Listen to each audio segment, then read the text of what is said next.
Hi, good evening. This is Krishnaya, editor-in-chief for The Gazetteer magazine. ఇక్కడ మనం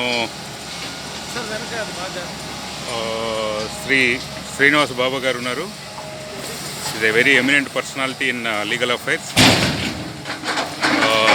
standing council for ABPSC, horticulture and other departments.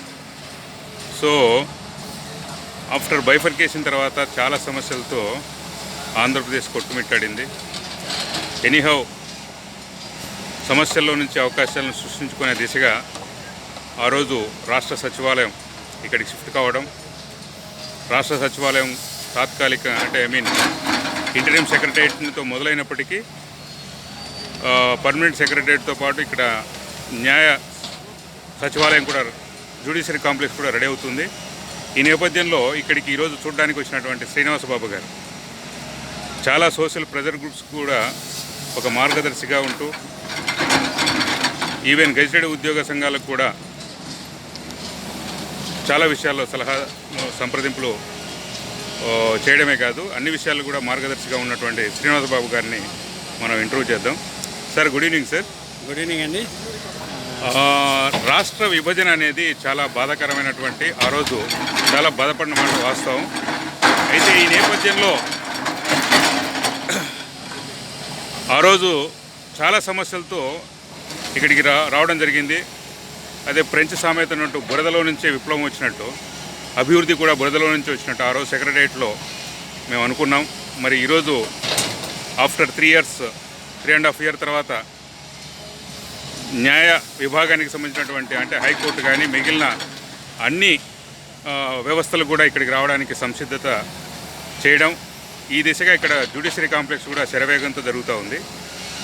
మీ స్పందన ఏంటి sir? అంటే after bifurcation తర్వాత ఇక్కడికి వస్తున్నారు, ఇక్కడ తాత్కాలికంగా హైకోర్టు కూడా ఏర్పాటు చేయబడింది. అక్కడ ఉన్నటువంటి సౌకర్యాలు కావచ్చు, సౌకర్యాలు తక్కువగా ఉన్నప్పటికీ కూడా మీరు ఎలాంటి అనుభూతిని పొందుతున్నారు, ఎలాంటి భావాలకు లోనవుతున్నారు? గుడ్ ఈవినింగ్ అండి. బేసిక్గా as you rightly observed, it's really painful bifurcation. Okay. The way it was done, the method adopted by the authorities is also really painful. But ఇక్కడికి వచ్చేది తర్వాత నో డౌట్ కంఫర్ట్స్ అవన్నీ అంత ఇదిగా అక్కడ హైదరాబాద్ అయితే cosmopolitan city. Okay. This is an upcoming area. Okay. First feeling మాకు వచ్చింది ఏంటంటే, నా వరకు it's a happy home coming. మన ఇంటికి మనం వచ్చామనే ఒక గొప్ప సంతృప్తి, ఆనందం వచ్చింది సార్. ఇంటికి వచ్చినప్పుడు కొన్ని చిన్న చిన్న పిన్ ఉంటాయి. మన ఇంట్లోనే కొన్ని రోజుల తర్వాత ఓపెన్ చేస్తే రూల్స్ దులుపుకోవాలి, అవన్నీ చేసుకోవాలి. అట్లాగే ఇక్కడ మనం వీఆర్ స్టార్టింగ్ ఫ్రమ్ స్క్రాచ్, కింద నుంచి ప్రభుత్వం చాలా కష్టపడి చేస్తూ ఉంది. That is really visible from here. Construction, face of construction activities ఇవన్నీ చూస్తూ ఉంటే చాలా సంతోషంగా ఉంది. సొంతంగా మనం ఇదిగా ఇంటర్నేషనల్ లెవెల్లో కన్స్ట్రక్షన్స్ కానీ టెక్నికల్ ఇది కానీ వాళ్ళు ఎక్స్ప్లెయిన్ చేసినంతా చూసాము, చాలా బాగుంది. I'm hopeful we're marching ahead with other states of the country. Okay. And will no doubt will be standing on par with any other person. And చిన్న చిన్న ఇబ్బందులు అవన్నీ వస్తాయి, కానీ అవి మనం సొంత ఇంటికి వచ్చినప్పుడు అవన్నీ తప్పవు. We're mentally, physically prepared for all those things. Thank you sir. One more point sir. యాక్చువల్గా చాలా రాష్ట్రాలకు ఒక హైకోర్టు, 2 రాష్ట్రాలు ఒక హైకోర్టు ఉన్నటువంటి దాఖలాలు ఇప్పటికి కూడా కొనసాగుతున్నాయి. మరి ఈ నేపథ్యంలో ఆంధ్రప్రదేశ్కు, తెలంగాణకు ఒక హైకోర్టు ఉంటే బాగుండదని కొంతమంది ఒక ఒపీనియన్ ఉండింది.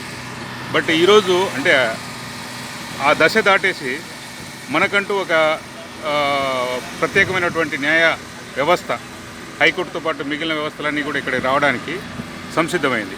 ఈ నేపథ్యంలో కొంతమంది నుంచి ఒక బెంచ్ ఏర్పాటు చేయాలి అనేది ఒక కర్నూలు లాంటి, రాయలసీమ లాంటి ప్రాంతాల నుంచి ఒక వాదన వినపడుతుంది. దీని మీద మీ ఒపీనియన్ ఏంటి? బెంచ్ ఏర్పాటు చేయడం అనేది కూడా రీజనబుల్ రిక్వెస్ట్ అండి, నా పర్సనల్ వ్యూ వచ్చి. ఓకే.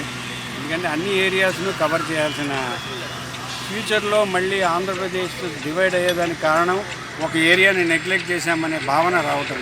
ఓకే. అటువంటి భావన రాకుండా ఉండాలి అంటే మనం అన్ని ఏరియాస్ని కవర్ చేసుకుంటా డెవలప్ చేసుకుంటా అందరికీ ఈక్వల్ ఆపర్చునిటీ ఇస్తే బాగుంటుంది అనేది నా feeling.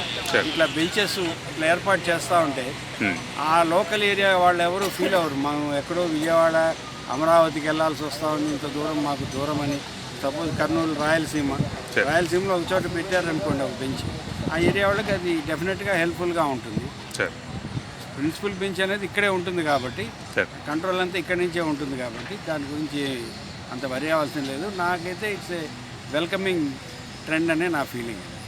Sir, one more point sir. ఈ మధ్యకాలంలో జ్యుడిషియరీ వర్సెస్ ఎగ్జిక్యూటివ్ అనేది అంటే భారతదేశంలో చాలా వరకు ఇష్యూస్ వస్తున్నాయి.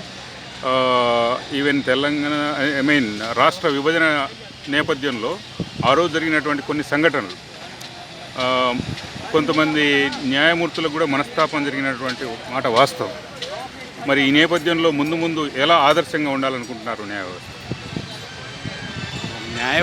హైకోర్టు న్యాయవాదులు అనేది ఒక ట్రెడిషనల్గా they will be standing on par with others అండి.